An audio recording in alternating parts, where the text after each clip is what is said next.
Hello, everybody. Please have a seat.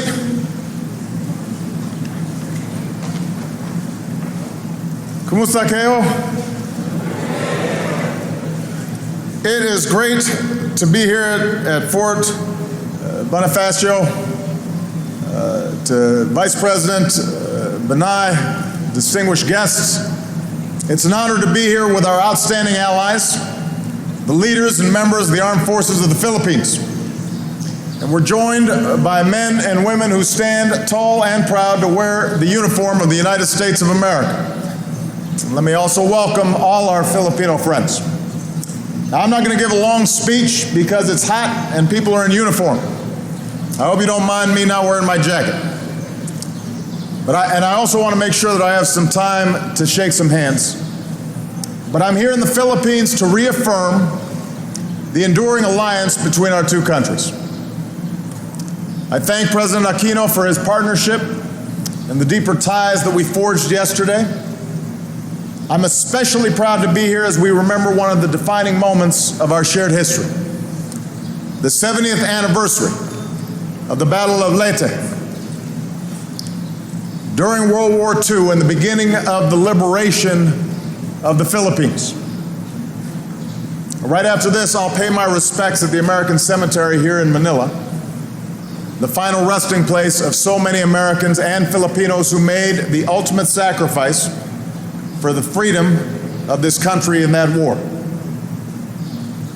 These Americans and Filipinos rest in peace. They rest in peace as they stood in war, side by side, shoulder to shoulder, balikatan. Together, Filipinos and Americans put up a heroic defense at Bataan and Corregidor. Together, they endured the agony of death marches and the horror of the prisoner of war camps. Many never made it out. In those years of occupation, Filipino resistance fighters kept up the struggle, and hundreds of thousands of Filipinos fought under the American flag. And sadly, the proud service of many of these Filipino veterans was never fully recognized by the United States. Many were denied the compensation they'd been promised. It was an injustice. So in recent years, my administration, working with Congress and others, have worked to right this wrong. We passed a law, reviewed the records, processed claims, and nearly 20,000 Filipino veterans from World War II and their families finally received the compensation they had earned, and it was the right thing to do.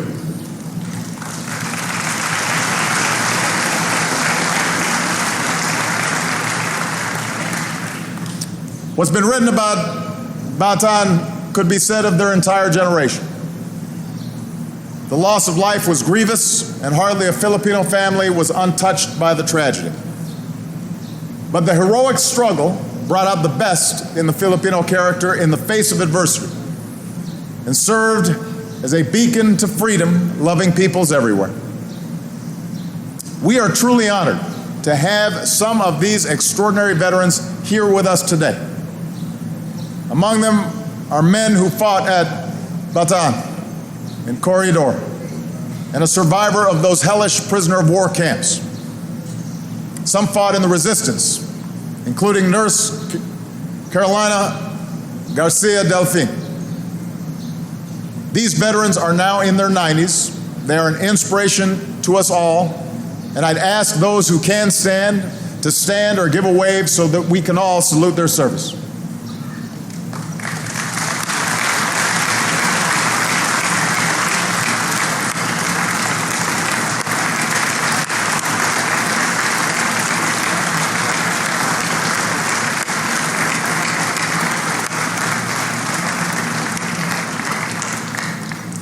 The spirit of these veterans, their strength, their solidarity, I see it in you as well. When you train and exercise together to stay ready for the future, when our special forces, some of you here today, advise and assist our Filipino partners in their fight against terrorism, and when you respond to crisis together as you did after Yolanda.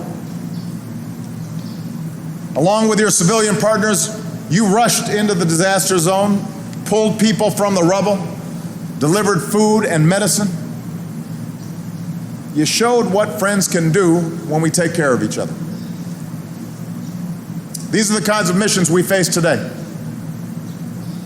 Yesterday, President Aquino and I agreed to begin a new chapter in our alliance, and under our new agreement, American forces can begin rotating through Filipino airfields and ports.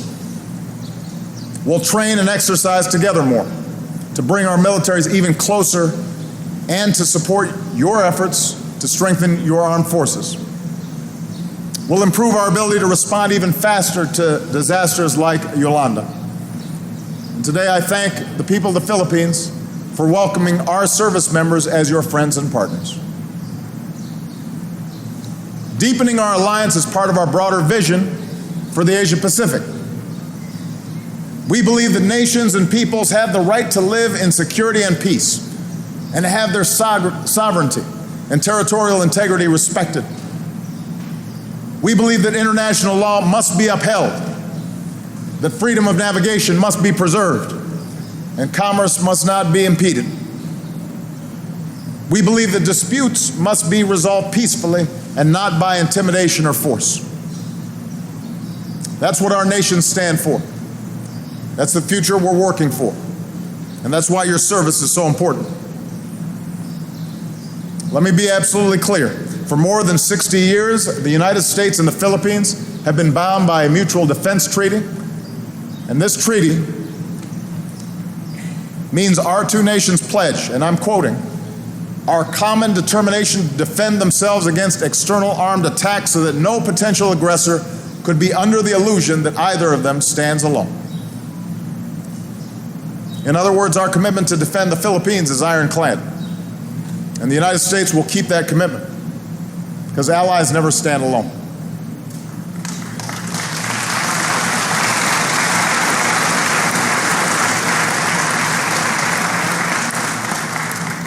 In closing, I want to leave you with an incredible story that captures the strength of our alliance. We all know about the massive international response after Yolanda. What few people realize is that it started all with a single aircraft carrying a handful of Filipino and American troops and civilians. The storm hit land that Friday. The very next morning, the first aircraft took off. A Philippine C-130 carrying Captain Roy Trinidad, a Philippine Navy SEAL, Colonel Mike Wiley, United States Marines, and Major George Apalosta, U.S. Air Force. Just hours after the storm passed, with Tacloban devastated, they landed at the airport. And the next day, they were joined by others, including Army Major Leo Labris. In the days that followed, they worked together, Filipinos and Americans, setting up a medical station, clearing debris from the runway, reopening that airport. Filipino soldiers unloading aid from American cargo aircraft. American troops loading supplies onto Filipino helicopters. And when all the cargo was off those aircraft, our troops worked together to help local residents aboard so that they could be evacuated to safety. And over, those grateful Filipinos responded with a simple word, salamat. There in the ruin, men like these worked around the clock, day after day. And at night, they'd sleep on boards for cots in a damaged building with only half a roof. It rained on some nights, and we got a little wet, said George, but nobody complained. We've been training together for many years, he said. We worked as a team. And because of individuals like these, thousands were evacuated to safety. And what started with a few men on that first day became a global relief effort that saved countless lives. Roy, the Philippine Navy SEAL, George, Mike, Leo, they are here today. George also happens to be a proud Filipino-American. I want them to stand again and accept our thanks. We are proud of their outstanding service.